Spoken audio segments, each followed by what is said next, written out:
नमस्कार, मैं हूं योगेंद्र विश्वनाथ त्रिपाठी। स्वागत है आप सभी का द पूर्वांचल पोस्ट पे।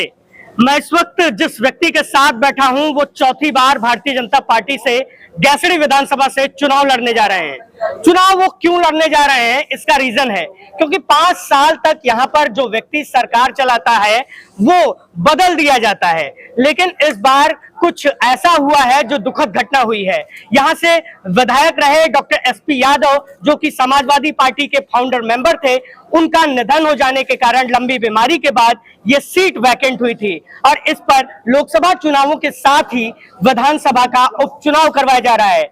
पार्टी ने चौथी बार शैलेश कुमार सिंह शैलू जी को टिकट दिया है और इन पर भरोसा जताया है कि ये जो हारी हुई सीट थी 5,800 कुछ वोटों से, वो जीतकर फिर भारतीय जनता पार्टी की झोली में डालेंगे। आज इन्होंने यहीं इसी जगह पे एक बड़ा सम्मेलन किया है गुर्जर समाज का, जिसमें इन्हें उस समाज ने कम से कम ये भरोसा दिलाने का काम किया होगा जिसके तहत ये जीतकर विधानसभा तक पहुंचेंगे और इस क्षेत्र के नेता कहलाएंगे, इस क्षेत्र की आवाज कहलाएंगे।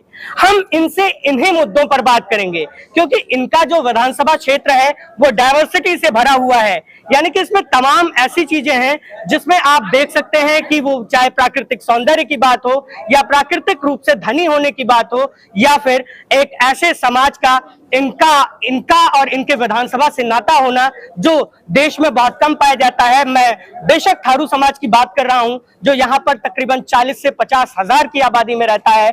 40 से 50 गांव उसके इसी विधानसभा में आबाद हैं और उनकी अपनी एक अलग तरह की समस्याएं हैं, उनका अपना एक अलग तरह का इकोसिस्टम है। तो इन सारी चीजों पर बात करेंगे और इससे साथ ही हम ये भी इनसे जानने की कोशिश करेंगे कि इस बार ऐसा ये क्या मिरेकल करने जा रहे हैं जिससे ये सीट भारतीय जनता पार्टी के खाते में जाएगी, क्योंकि हर बार जो सीट नेता बदलती हो अपना, उसे इस बार कैसे ये जो तमाम चीजें हैं। राकेश यादव को यहां से टिकट दिया गया है और राकेश यादव समाजवादी पार्टी के उसी फाउंडर मेंबर के बेटे हैं जो 4 बार यहां से विधायक रहे हैं और 2 बार मंत्री रहे हैं।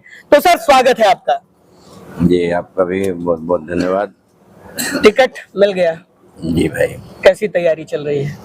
तैयारी तो हम लोग देखिए, भारतीय जनता पार्टी में तैयारी नहीं कही जाती। भारतीय जनता पार्टी का हम लोग छोटे से सिपाही हैं और भारतीय जनता पार्टी एक चुनाव पूरा करती है, अगले चुनाव में कूद जाती है। तो लड़ने के लिए ऐसा नहीं है कि हम तैयारी कर रहे हों। आप देखिए, चाहे दिल्ली हो, चाहे आपका लखनऊ आप चले, कोई भी विधायक आवास हो, मंत्री आवास हो, वहाँ पे आपको सन्नाटा ही दिखाई देगा, क्योंकि जब सत्र चलता है तभी भारतीय जनता पार्टी का जो विधायक होता है, एमएलसी होता है, वो वहाँ पे रहता है। उसके अलावा उसको कहा गया कि क्षेत्र में रहिए। जो पार्टी का संगठन है वो बारहों महीने लोगों का मदद करता है, लोगों का काम करता है, गांव-गांव जाकर के योजनाएं गिनाना, चाहे, क्योंकि ये लोकप्रिय सरकार है। भारतीय जनता पार्टी की एक लोकतांत्रिक व्यवस्था जो कायम हुई थी, अगर सच में कहें कि पूरे हिंदुस्तान के किसी पार्टी में अगर लोकतंत्र है तो सिर्फ वो भारतीय जनता पार्टी में है, जिसमें सबका साथ, सबका विकास, सबका विश्वास, सबका प्रयास के आधार पर काम किया जाता है। और भारतीय जनता पार्टी सभी वर्गों को साथ लेकर के चलने का काम करती है। कोई जात पात धर्म मजहब का भेदभाव नहीं है। विधायक जी, आप कह रहे हैं कि भारतीय जनता पार्टी सभी को साथ लेकर चलने का काम करती है, फिर कैसे कुछ यादव वोटर छिटक गए और आप लूज कर गए ये सीट? देखिए, ये कहे ना कि उत्तर प्रदेश में जातिवादी जो व्यवस्था थी 2014 से पहले, देश में जो जात पात की व्यवस्था थी 17 से पहले उत्तर प्रदेश में भी थी, लेकिन उत्तर प्रदेश की और देश की महान जनता ने 14 में जात पात से परे हट करके देश में 14 में चुनाव हमारी केंद्र में सरकार बनाई और लगभग 10 सालों से केंद्र में सरकार चल रही है। आपने देखा होगा कि 2007 में बसपा की पूर्ण बहुमत की सरकार बनी। पूर्ण बहुमत की सरकार बनने के बाद 5 साल उन्होंने शासन किया, काम किया। आपका समाजवादी पार्टी की 12 में पूर्ण बहुमत की सरकार बनी, 5 साल युवा मुख्यमंत्री ने काम किया और 17 में भारतीय जनता पार्टी की पूर्ण बहुमत की सरकार बनी और 22 तक उन्होंने पूर्ण बहुमत में काम किया। लेकिन उत्तर प्रदेश की महान जनता ने मौका किसको दोबारा दिया? ये सोचने की बात है कि अगर हम बेहतर ना कर रहे होते, आम जनमानस की सुख सुविधाओं का ध्यान ना रख रहे होते, छोटी मोटी समस्याएं, चाहे वो चोरी, डकैती, लूट, हत्या, बलात्कार, दंगे, जातीय दंगे, धार्मिक दंगे, इस तरह का कोई उन्माद, कोई आतंकवादी घटना आपको अगर दिखाई पड़ रही हो, क्योंकि आम आदमी, हमारी बहन बेटियों की इज्जत सुरक्षित है, उनके ऊपर कोई आंख उठाएगा या तो ऊपर होगा या तो जेल में होगा। विधायक जी, जो है आपने तो यहाँ पे 5 साल सरकार चलाई। आप जब चुन के गए यहाँ पे 2017 में, तब से लेके आपने यहाँ पे 5 साल सरकार चलाई, और आप जब एसपी यादव ने चुनाव जीता उसके बाद भी आप निवर्तमान विधायक ही कहलाए, पूर्व विधायक आपके आगे नहीं लगा। क्या लगता है कि 5 साल प्लस 2 साल का ये टेन्योर, फिर ये चुनाव, और फिर जनता किस मूड में है? देखिए, जनता का शुरू से रहा, जो किसी कारण से, किसी समीकरण से, किसी बात को लेकर के, क्योंकि जैसे उसमें था कुछ तो बैलेट पेपर का था मामला, जैसे हम लोगों को था कि हमें काउंटिंग में 2100 वोट का अंतर आया था, उसके बाद जो बैलेट पेपर पड़े थे या वो पड़े थे इन सब वजह से। लेकिन जो गैसड़ी की जनता है, गैसड़ी के लोग हैं, हम उसको अपना एक परिवार मानते हैं, क्योंकि हमारी ये जन्मभूमि रही है, हम यहीं पैदा हुए।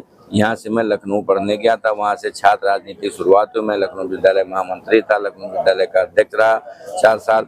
उसके बाद हमको पार्टी ने भेजा कि हमारा अपना क्षेत्र, तो आज जो हमारी जन्मभूमि थी उसको हमने कर्म भूमि बनाया। तो हम एक परिवार की तरह गैसड़ी में रहते हैं, और लोगों की सेवा करना, यहाँ से लखनऊ दिल्ली तक जो मदद हो, इलाज हो, स्कूल हो, अस्पताल हो, सामाजिक काम हो, उसमें धार्मिक काम हो, सामाजिक काम हो, हर चीज़ में लग करके हम लोग काम करते हैं, लोगों की मदद करते हैं। इस वजह से, और गैसड़े के जो लोग हैं उनका भी पूरा स्नेह। हम लोग रात में 2 बजे टहलते हैं, 2 बजे रात में भी 100, 200, 300 लोग आदमी बैठे रहते हैं। 2010 से आपने गैसड़ी विधानसभा का जो साथ पकड़ा, आप लगातार यहाँ पर बने रहे। 2012 में आपने पहला चुनाव लड़ा, आप तीसरे नंबर पे आए। 2017 में आप जब चुनाव लड़े तो अपने सबसे कड़े प्रतिद्वंदी, सबसे निकटतम प्रतिद्वंदी डॉक्टर एसपी यादव को आपने तीसरे स्थान पर भेज दिया। कैसे वो सब हुआ था, और वो कैसे फिर नहीं दोहराया जा पाया? देखिए, हो जाने की बात नहीं, हमने कहा ना कि जैसे हम लोग 12 में लड़े, 12 में टिकट सबसे लास्ट में हम लोगों का था कि भारतीय जनता पार्टी में कुछ स्थितियां रहीं, परिस्थितियां रहीं, टिकट सबसे लास्ट में आया। लेकिन तब हम लोगों ने 16-17 हज़ार पे विधानसभा लिया था, और लगभग 34,000 वोट पे पहुंचे। करीब 150 वोट से हम तीसरे स्थान पे थे। जी बिल्कुल, 150 वोट का अंतर था तीसरे स्थान पे, मतलब केवल 500 वोट का जीतने वाले में और सेकंड पे और थर्ड में इतना ही अंतर था जी। कि बहुत ज्यादा उसमें नहीं आया था कि जो हम लोग कर रहे थे। लेकिन उन स्थितियों में धीरे धीरे हमने काम किया। भारतीय जनता पार्टी की जो कार्यशैली है कि जाकर के गांव-गांव तक जाओ, 20 ऐसे अभियान है, 20 ऐसे कार्यक्रम है, महापुरुषों के जन्म दिवस से लेकर के उनकी जन्म शताब्दी मनाने का, उनका काम करने का, पुण्यतिथि मनाने का, ऐसी चीजें हैं जिसकी वजह से आम जनमानस के बीच में, और सरकार जो हमारी योजनाएं देती है उसको जाकर के गांव-गांव तक लाभार्थी संपर्क अभियान के तहत, या ऐसे हम कई नाम दे सकते हैं जिनके तहत पार्टी काम करती है। और हम लोग चाहे जीतें और चाहे हारें, हमको क्षेत्र में, गांव में बने रहना है, काम करना है, लोगों की मदद करना है। इसी वजह से आज भारतीय जनता पार्टी विश्व की सबसे बड़ी पार्टी है, और देश में हम लोग नारा दे रहे हैं कि अब की बार 400 पार, क्योंकि हमने काम किया है। किसी क्षेत्र की आप तुलना कर लीजिए, अगर हम पिछली सरकार की तुलना करें, फिर 2012 में जैसे हमने दलित की बेटी को 3 बार समर्थन देकर के मुख्यमंत्री बनाया, क्योंकि एक था कि अगर रहेंगे तो समाज का उत्थान होगा, दलित समाज की बात कर रहे हैं। जी, दलित समाज का उत्थान होगा। और 3 बार उन्होंने मतलब सरकार के समर्थन में काम किया, अच्छा काम रहा। चौथी बार सरकार बनी, पूर्ण बहुमत की बन गई। उसी के बाद से जो स्थितियां रही कि किस तरह की परिस्थिति, ये सब, क्योंकि आज चुनाव चल रहा है, ये सब हमको कहने की आवश्यकता नहीं है। लेकिन उसके बाद आपका 12 का चुनाव आया। 12 के चुनाव में वही थी जो घोषणा समाजवादी पार्टी ने कही थी कि हम टैबलेट देंगे, लैपटॉप देंगे, बिजली का बिल माफ़ कर देंगे, पानी का बिल माफ़ कर देंगे, 50,000 का कर्जा माफ़ कर देंगे। जितनी चीज़ें उन्होंने कही थी, एक भी चीज़ें, खाली टैबलेट लैपटॉप हटा, उसके अलावा कोई भी चीज़ें पूरी नहीं हुई। हम लोग कहें कि पूरी घोषणा कर करके चले गए। हमने 17 में चुनाव लड़ा। 17 में हमने घोषणा की थी कि हम 1 लाख तक का कर्जा माफ़ करेंगे, सरकार हमारी बनेगी तो। हमने 86 लाख किसानों का 36,000 करोड़ तक का कर्जा माफ किया।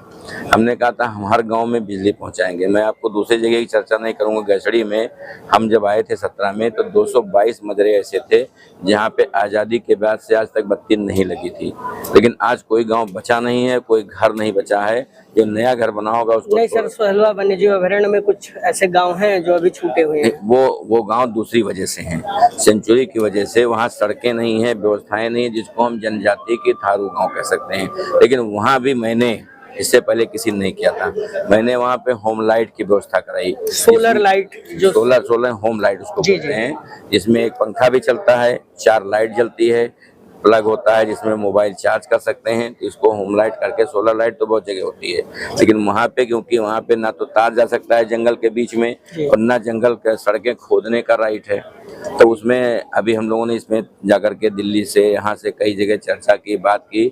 अब शायद उसमें चर्चा हुई है कि हम उसमें इंटरलॉकिंग या सोलिंग लगवा सकते हैं। पिच नहीं बन सकती, जंगल सेंचुरी कांड या सुप्रीम कोर्ट के या इसको जो भी निर्देश होगा, एनजीटी के यहाँ गाइडलाइंस होगी, इनकी वजह से वहाँ पे नहीं लग सकता।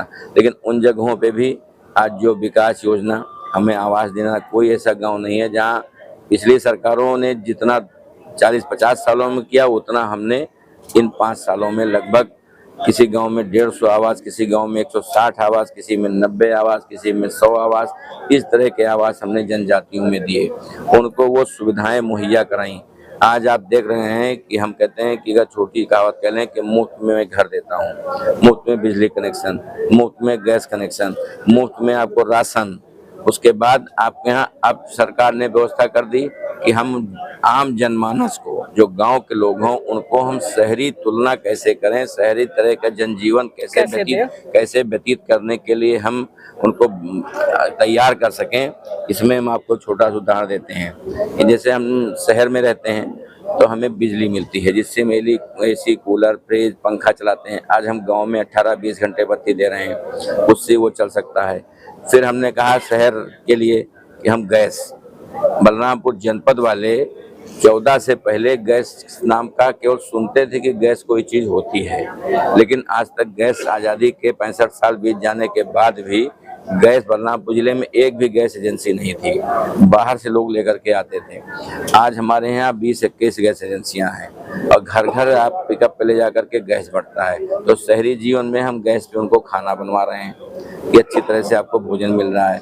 अब हमारा तीसरा चरण जो था कि उनको पानी, शहर में हम वाटर सप्लाई चलता है, वाटर सप्लाई द्वारा हम टोटी के पानी से नहाते हैं, यूज करते हैं, गीजर पानी लगाते हैं, फव्वारा झरना लगाते हैं, बाथ टब लगाते हैं, वो शहर की जीवन है। लेकिन आज हम वही चीजें उनको गांव में उपलब्ध करा रहे हैं। छप्पर के घर में भी हम टोटी लगवा रहे हैं। अगर छप्पर का घर किसी गांव में, खपड़े का घर हो, टीन का घर हो, तो इनके तहत योजना का देखिए नाम, इतनी योजनाएं हैं कि जिसको हम अगर चर्चा करेंगे तो कई घंटे लग जाएंगे। जो सर केंद्र और राज्य की योजनाएं हैं, हम आपके बारे में जानना चाहते हैं, क्योंकि आपकी चर्चा हो रही है चारों तरफ। हम आपके बारे में जानना चाहते हैं, आपने इस क्षेत्र के लिए क्या कर दिया? देखिए हमारा जैसे था, आपका थारू की आप चर्चा कर रहे थे अभी, एक जनजाति हमारे यहाँ रहती है, थारू छात्रावास, हमने इसको लागू करवाया। मिनी स्टेडियम, वो इंडोर स्टेडियम, थारू अभी संग्रहालय लगभग 28-30 करोड़ का ये था, श्रावस्ती चला गया था, उसको हम ला करके हमने आपके यहाँ रखा कि भाई हमारे यहाँ थारू हैं और ये चीज़ अगर आएगी कहीं तो हमारे यहाँ आएगी। उसको माननीय मुख्यमंत्री जी ने स्वीकार किया और हमारे मतलब उसमें निवेदन को, और यहाँ पे हमने उसको बनवाया, थारू संग्रहालय बना। हमने एक सड़क का नाम दिया था उत्तरौला पचपड़वा चंदनपुर अयोध्या मार्ग, उस सड़क को हमने शुरू कराया, लेकिन बीच में सपा सरकार में ये PMGSY में चली गई थी, जेउड़ी कुइयां से लेकर के और जैतापुर तक। वो 15 में बात हुआ, 16 में टेंडर हुआ था, 15 में, 16 में बनी और 17 में टूट गई। हम लोगों ने कंप्लेन कराया, FIR कराई, उसको हटा करके स्टेट PWD में उसको कन्वर्ट कराया। उसके बाद हमने एस्टीमेट बनवाया। फिर कोरोना काल आ गया उसमें, जबकि उत्तरौला से लेकर के यहाँ तक की गनवरिया तक बन चुकी थी, क्योंकि इधर PMGSY में था। PMGSY सरकार की, सेंट्रल गवर्नमेंट की योजना है, तो इसलिए उसको बनने में बाधा आ गई, वो चीजें नहीं हो पाई। फिर चुनाव हमारा दूसरा आ गया, कोरोना काल आ गया, जिसमें हम सिर्फ दवा, सैनिटाइजर, मास्क बांटना, दवा बांटना, क्वारंटाइन लोगों को भोजन कराना, और इन चीज़ों में ऑक्सीजन प्लांट लगवाना, इन चीज़ों में सरकार का पैसा और हम लोगों का पैसा चला गया, क्योंकि हमारा लगभग 3-3.5 साल कोरोना काल में हमारा बीता, जिस कारण से, क्योंकि हमारे 17 में हमें विधायक बना था और 22 में चुनाव हो गया दोबारा, और लगभग 19 से कोरोना का प्रकोप थोड़ा थोड़ा शुरू हो गया।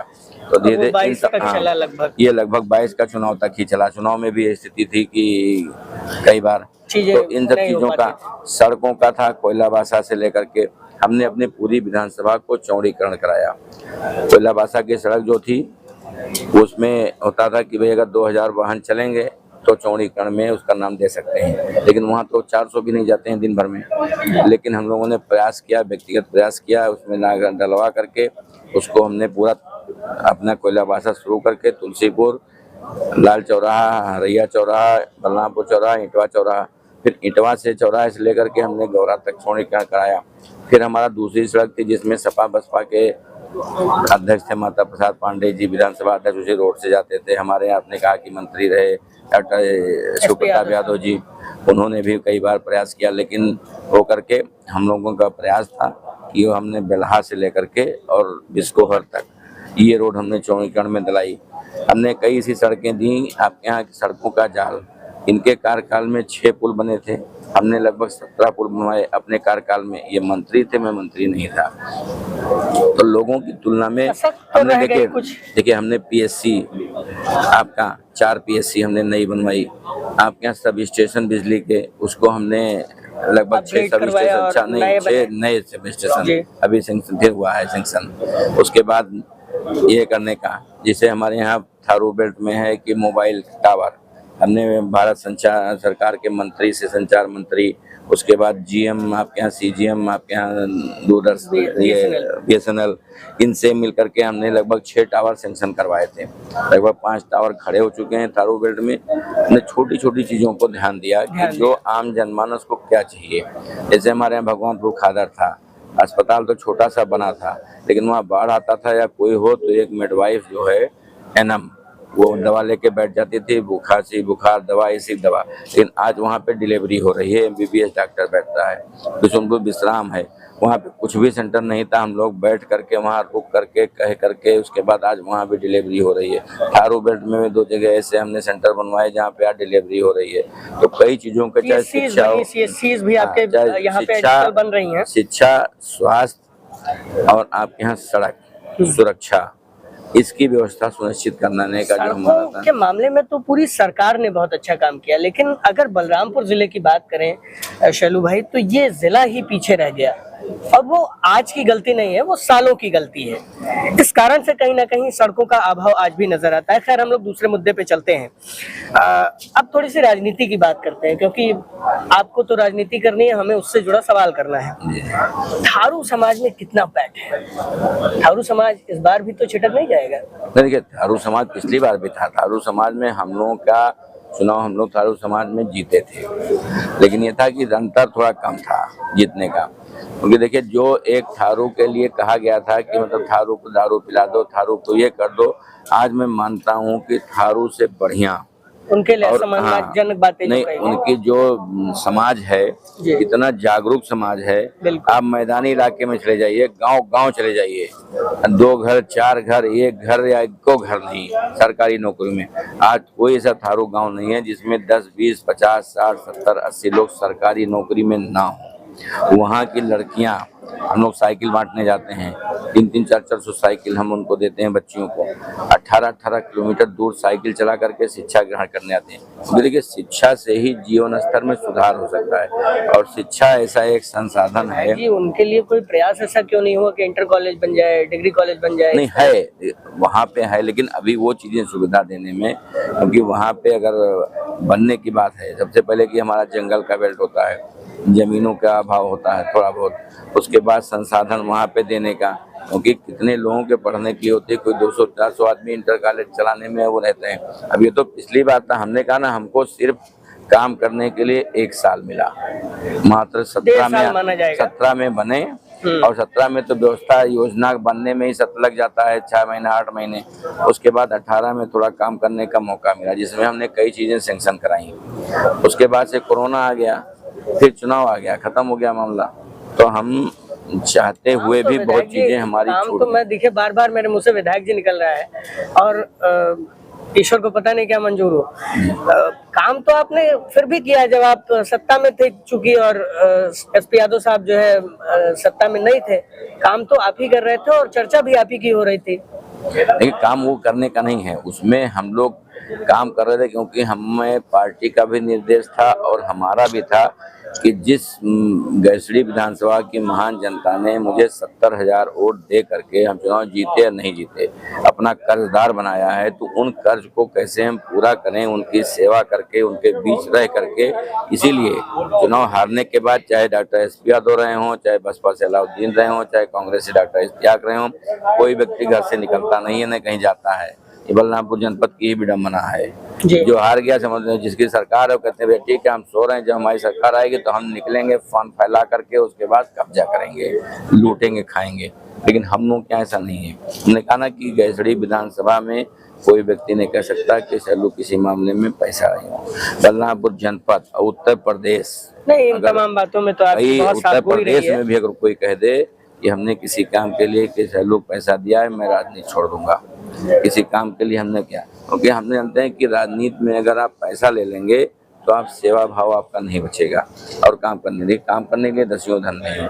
हम काम कर सकते हैं, बिजनेस कर सकते हैं, जमीन जायदाद की प्रॉपर्टी का काम कर सकते हैं, एक अलग तो हमारा सिस्टम अपना, होता है क्योंकि जी। खर्चा चलाने के लिए, काम करने के लिए, रहने के लिए, खाने के लिए कुछ ना कुछ तो चाहिए, वो अलग चीज है। लेकिन राजनीति में कि राजनीति के संसाधनों द्वारा हमें जो पावर या पद मिला है उसके हम दोहन करके उससे हम पैसा कमाएं, ये हमने आज तक नहीं किया। आप आरोप तो नहीं लगा रहे हैं? नहीं, आप देखिए आरोप भी आप कह सकते हैं, जो भी कह सकते हैं, क्योंकि हमारा देखिए शुरू से रहा है। हम अगर बलरामपुर जनपद में भी हमें नहीं पता कि सिंचाई विभाग का ऑफिस कहाँ है, पीडब्ल्यूडी का ऑफिस कहाँ है, किन ऐसे विभागों का जहाँ पे आदमी काम कर सकता है, ठेकेदारी कर सकता है या इनकम कर सकता है। हम केवल डीएम, एसपी, सीडीओ 3 ऑफिस जानते हैं, वहाँ मैं जाता हूँ, लोगों को मदद करना, काम करना, जो हमारी चीजें उसमें करना, क्योंकि हम राजनीति ऑफिसर्स के पता नहीं है आपको। अच्छा, गए नहीं आता। अच्छा शैलू भाई, एक चीज ये बताइए कि इतना तमाम काम हो गया, इतनी तमाम चीजें हो गई, भारतीय जनता पार्टी में आप ही के पीछे कुछ लोग नाराज हो गए, फिर वो नाराजगी ज्यादा बढ़ गई, यहाँ तक तमाम टिकट मांगने की बात तक आ गई। देखिए, टिकट मांगने का अधिकार सबको, लोकतांत्रिक व्यवस्था है, उसमें मांगने का अधिकार, नाराज नहीं होंगे। अगर देखिए हमारी कमी बता करके जाएं तब तो समझ में आता है। अब वो आदमी कुछ ना कुछ तो बताएगा, ये कोई कहेगा कि बहुत अच्छे आदमी हैं लेकिन उनको टिकट ना दिया जाए, ये तो कोई कहेगा नहीं।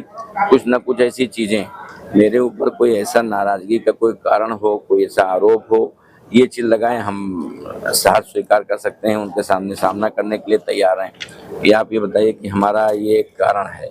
अब नाराज होने के लिए हम अपने घर में बैठे हैं, हमको टिकट मांगना है इसलिए हम आपसे नाराज हैं। नाराज होने का कोई कारण नहीं है किसी के पास, कारण नहीं है। हाँ, कारण नहीं है, क्योंकि हमने हर व्यक्ति की, कोई व्यक्ति आया है जो टिकट मांग रहे भी रहे होंगे तो उनकी भी मैंने मदद ही की होगी, ऐसा नहीं कि हमने ना किया होगा। सपा खेमे में बड़ी खलबली मचा रखी है आपने, उनके तमाम नेताओं को या तो अपने तरफ आपने ले लिया या किसी दूसरे की तरफ भेजे दे रहे हैं, ये कौन सा जो है तरीका हुआ? देखिए, नेताओं का नहीं है, हमने कहा ना कि हर व्यक्ति को लगता है कि हमें विकास कहाँ मिल रहा है, योजना कहाँ मिल रही है, कार्यक्रम कहाँ मिल रहा है, सम्मान कहाँ मिल रहा है, हम चैन के जीवन कहाँ यापन कर सकते हैं, किस सरकार के अंतर्गत। हम अगर घर में कथा सुनने चले गए बाहर मैदान में तो घर में चोरी हो गई। अगर हम अपने घर में खेत में सामान रख करके, फसल रख करके या कृषि यंत्र रख करके चले आए, घर अपने रात में नहीं उठा पाए तो रात में सामान चोरी हो गया। तो आज उन सबसे सुकून है लोगों को। इस कारण से आदमी सोचता है कि भैया जो चीज सुविधा हमको, छोटी छोटी चीजों में, अगर हम एक शब्दों में हम आपको कहें कि हम अपनी भाषा में कहते हैं कि अगर पेट में बच्चा आता है तब से सरकार उसको गोद ले लेती है, आशा बहू के माध्यम से उसका हम देखभाल करते हैं। जब वो बच्चा डिलीवरी होता है उसको हम डिलीवरी करवा करके आंगनबाड़ी के हाथ में दे देते हैं।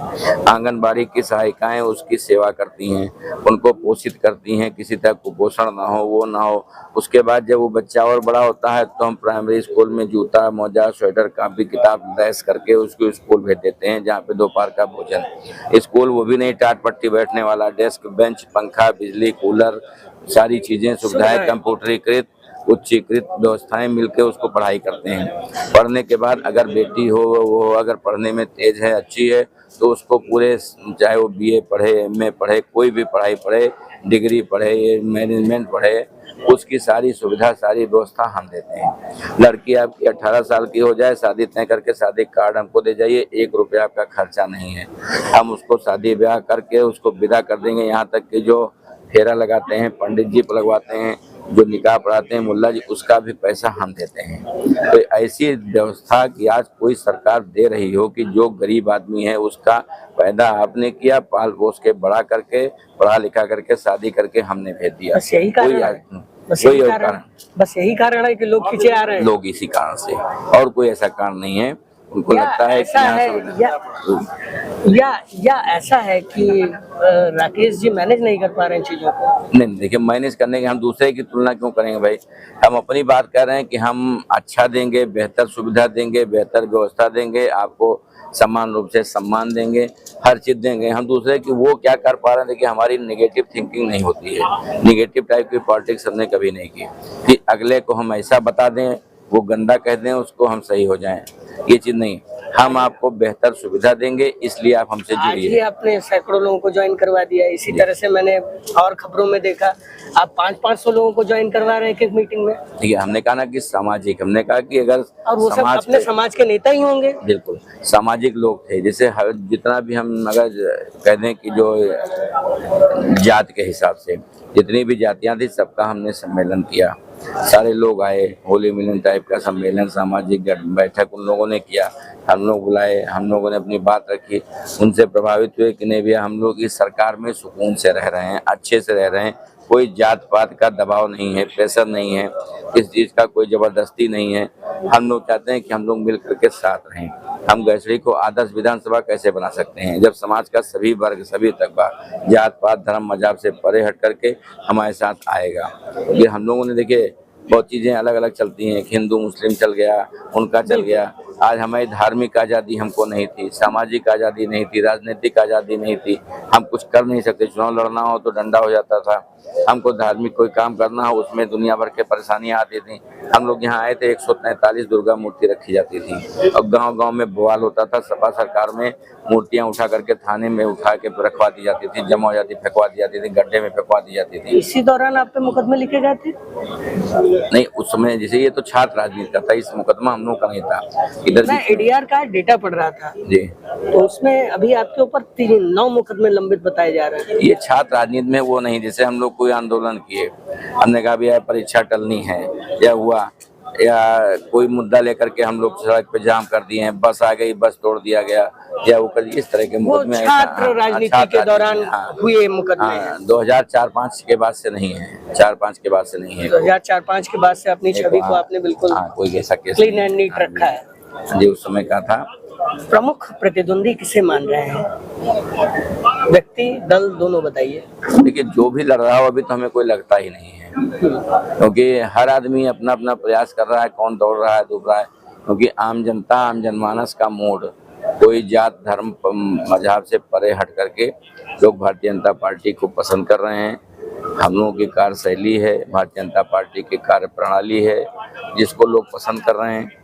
और ये है कि हम, सरकार वो चीजें हमको दे रही है बिना किसी भेदभाव के। समाजवादी पार्टी में अगर कब्रिस्तान की बाउंड्री वाल बनवा करके वोट लेने का काम था, कि आप बताइए, छोटा सा उदाहरण आप बताइए कि समाजवादी पार्टी की योजना थी कब्रिस्तान का बाउंड्री वाल बनाना। एक व्यक्ति मुस्लिम समाज का ही हो, जिसकी तबीयत खराब हो, अस्पताल में भर्ती हो, एडमिट हो गया, उसको समाजवादी पार्टी की योजना का लाभ कब मिलेगा?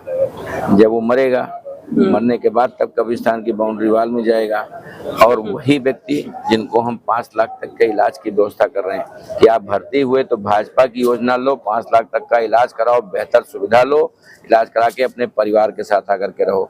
और समाजवादी योजना लेना हो तो पहले आपको मरना पड़ेगा। तो दोनों चीजों में अंतर है। मुझे लग रहा है एक अच्छा कटाक्ष है, लेकिन उस दौरान भी तमाम योजनाएं रही होंगी और उस दौरान भी तमाम शासन काल में तमाम लोगों को सुविधाएं मिली होंगी।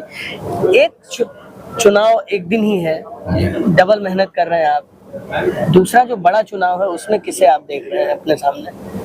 लोकसभा की बात कर रहा हूँ मैं। तो सबको है नहीं, नहीं, अभी राम शिरोमणि वर्मा जी को टिकट मिला, वो 5 साल यहाँ से सांसद रहे हैं। अरे 5 साल रहे तो उनको तो वही बता देना कि 5 साल यहाँ रहे हैं, अगर 5 साल में कितनी बार आए, कौन सी बात किए, कौन सा कार्यक्रम किए, किसके यहाँ आए।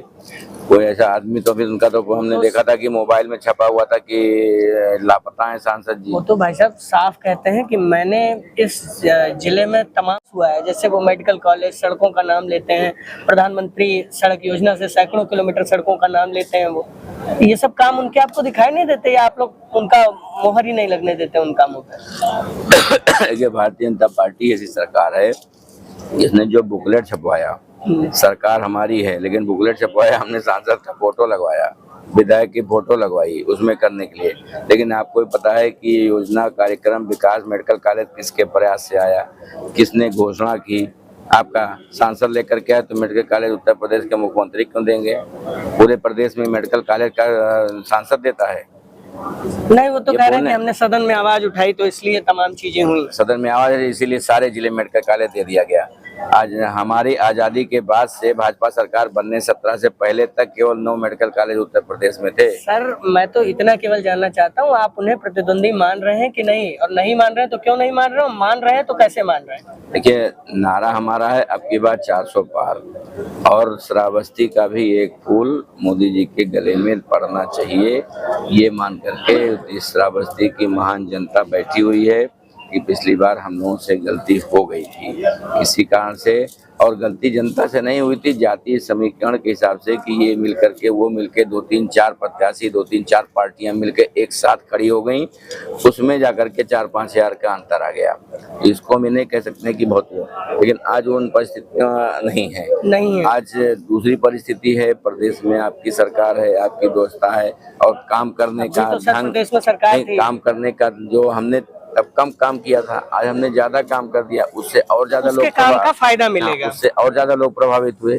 वे हम कल एक आदमी को लाभ दिए थे, आज हम 100 आदमी को लाभ दे चुके हैं, तो वो 100 आदमी जुड़ेगा तब हमसे 10 आदमी जुड़ा था। जीतने के बाद 5 वो काम बता दीजिए जो गैसड़ी विधानसभा क्षेत्र के लोगों को मिलने जा रहे हैं 100 दिनों के भीतर, 1 साल के भीतर, 5 साल के भीतर। जितने हमने जो डिमांड रखी थी, हमने कहा था गैसड़ी को नगर पंचायत, आज हमने कहा था कि हम पचपड़वा को ब्लॉक बनाएंगे, पचपड़वा हमारा तहसील बनाएंगे, पचपड़वा को हम तहसील बनाने का, पिपरा को नया ब्लॉक बनाने का, और अब हम लोग ये कर रहे हैं कि पचपड़वा को हम नगर पालिका, क्योंकि पचपड़वा हमारा एक बड़ा कस्बा है और धीरे धीरे हमारा क्षेत्र बढ़ रहा है, और गणेशपुर को हम एक तहसील मतलब वो नगर पंचायत बनाने के लिए इसका हुआ।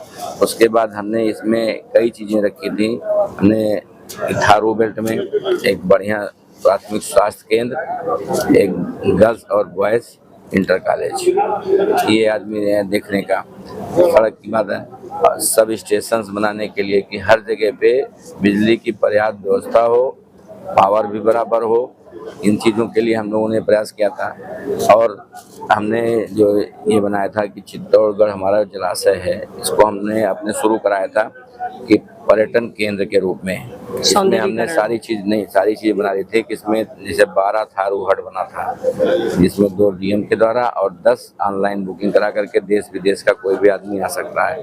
उसमें जो सुविधाएं हैंडीक्राफ्ट की, इन सबको की, जो आपके यहाँ जो है आप ताज में जाइए तो बाहर जितने हैंडमेड सामान होते हैं वो उतने मिलते हैं, तो वो चीज़ें कि एक पर्यटन केंद्र बनाने के लिए कि जिससे थारुओं की जो संस्कृति है, कल्चर है, वो भी उभर के लोगों के पास सामने आ सके, और उनके जो कला शैली है, कार्य शैली है, वो भी लोगों के सामने आ सके, और इधर के लोगों को भी एक रोजगार मिल सके। तो उसको एक अच्छा पर्यटन केंद्र, इसमें मोटर बोट, पैडल बोट, इन सब चीज़ों का कि चित्तौड़गढ़ बांध में चलने के लिए इससे विकास हो सके, जिससे कि पर्यटन के रूप में हम इसको एक विकसित कर सकें। क्योंकि हमारा जैसे देवीपाटन ही है तो एक धार्मिक स्थल भी है और पर्यटन का केंद्र धीरे धीरे बनता जा रहा है, इसको भी हम लोग सामने मिल गया।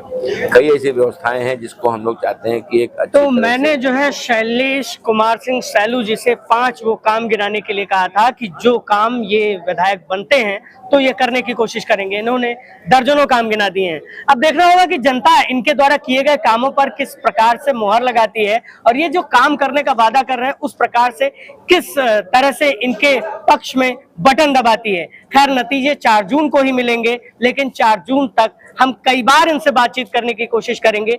जैसे जैसे चुनाव उठेगा हम आपको यहाँ की तस्वीरें दिखाएंगे। खैर शैलेश कुमार सिंह सैलू जी जो प्रदेश है और केंद्र सरकार की योजनाएं हैं उस पर चुनाव लड़ रहे हैं। इसके साथ ही इन्होंने जो पिछले टर्म में अपने काम किया है उस पर चुनाव लड़ रहे हैं और इन्हें विश्वास है कि इस बार गैसड़ी की जनता इनके साथ होगी और इन्हें जताकर विधानसभा भेजेगी। बलरामपुर से मैं योगेंद्र विश्वनाथ त्रिपाठी, द पूर्वांचल पोस्ट के लिए।